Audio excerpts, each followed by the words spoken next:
আমরা অনেক সমালোচনা করলাম, প্রধানমন্ত্রী কেন কথা বলেন না পার্লামেন্টে ইত্যাদি। মাশাআল্লাহ গতকাল তিনি কথা বলেছেন। এবং এখন আমি শুধু, যেহেতু আমাদের দেশের প্রধানমন্ত্রী, আমি শুধু এতটুকু বলতে চাই, আপনার প্রতি আহ্বান জানাতে চাই। আপনার তো অনেক উপদেষ্টা আছেন, শুনেছি বিভিন্ন বিশ্ববিদ্যালয়ের অধ্যাপক, তাদেরকে আপনি অর্থনীতি বিষয়ক, অমুক বিষয়ক, তমুক বিষয়ক উপদেষ্টা করেছেন। আপনি একজন ইতিহাস বিষয়ক উপদেষ্টাও নিয়োগ দেন। তার কারণ হচ্ছে, আপনি যদি আপনার দলের ইতিহাস, যে ইতিহাসের সাথে আপনার বাবা বাংলাদেশের একজন মানে কিংবদন্তি ব্যক্তিত্ব, একজন মহান বীর, যে ইতিহাসের সাথে জড়িত, সেই ইতিহাসটা যদি আপনি ঠিকমতো বলতে না পারেন, এর চেয়ে লজ্জাজনক, এর চেয়ে দুঃখজনক বিষয় আর কিছু হয় না। যারা আপনাকে স্ক্রিপ্ট লিখে দেয়, আপনি তাদেরকে এই মুহূর্তে ফায়ার করেন, কারণ তারা আপনাকে ডুবাচ্ছে। কিভাবে ডুবাচ্ছে আপনি এটা বুঝতে পারছেন না। আপনি মাওলানা ভাসানীর নাম নিয়েছেন, জাতি অত্যন্ত কৃতজ্ঞ হয়েছে আপনার প্রতি। এবং এই যে আওয়ামী লীগ এবং বিএনপি দুটো দল, আওয়ামী লীগকে এখন দল করার সুযোগ নেই, একটা সন্ত্রাসী সংগঠন। তবু আলোচনার স্বার্থে এই যে এই দুইটা বড় শক্তি মাওলানা ভাসানীর দুটো জিনিসকে আত্মসাৎ করেছে। একটা দল মাওলানা ভাসানীর নৌকাকে আত্মসাৎ করেছে, আর একটা দল মাওলানা ভাসানীর ধানের শীষকে আত্মসাৎ করেছে। কিন্তু মাওলানা ভাসানীর যে রাজনীতি, মজলুমের রাজনীতি, জনগণের রাজনীতি, নিপীড়িতের পক্ষে থাকা রাজনীতি, এটা কিন্তু এরা কেউ নেয় নাই।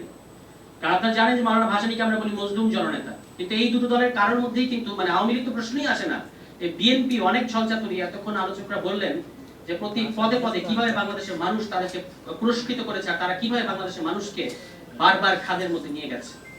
এবং এখনকার বিএনপির যে অবস্থা, এখনকার বিএনপির অবস্থা হচ্ছে চোরাবালিতে থাকার মতো অবস্থা। চোরাবালিতে থাকলে আপনি যত নড়াচড়া করবেন তত তলাতে থাকবেন।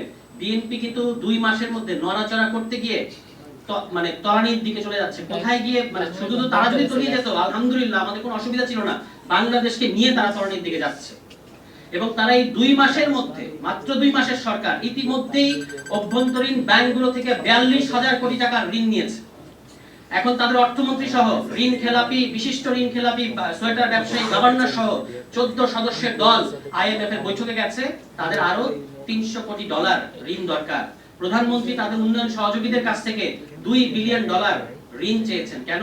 কারণ জ্বালানি খাত, এই সংকটটা তাদেরকে মোকাবেলা করতে হবে। জ্বালানি খাতে এই গত 1 মাস যে স্ক্যাম, এই যে লাইন দেখতে পাচ্ছেন, আজকে আমাদের আসতেও প্রত্যেক আলোচকের আমার ধারণা নরমাল সময়ের চেয়ে বেশি সময় লেগেছে। এর একটাই কারণ, আপনারা তেল লুকিয়ে রেখেছেন, তেল চুরি করছেন। একদিকে বলছেন যে তেলের অভাব নাই, জ্বালানির অভাব নাই, অন্যদিকে আমরা দেখতে পাচ্ছি লাইনের পর লাইন বেড়ে যাচ্ছে। এটা আর কোনো কারণ নেই।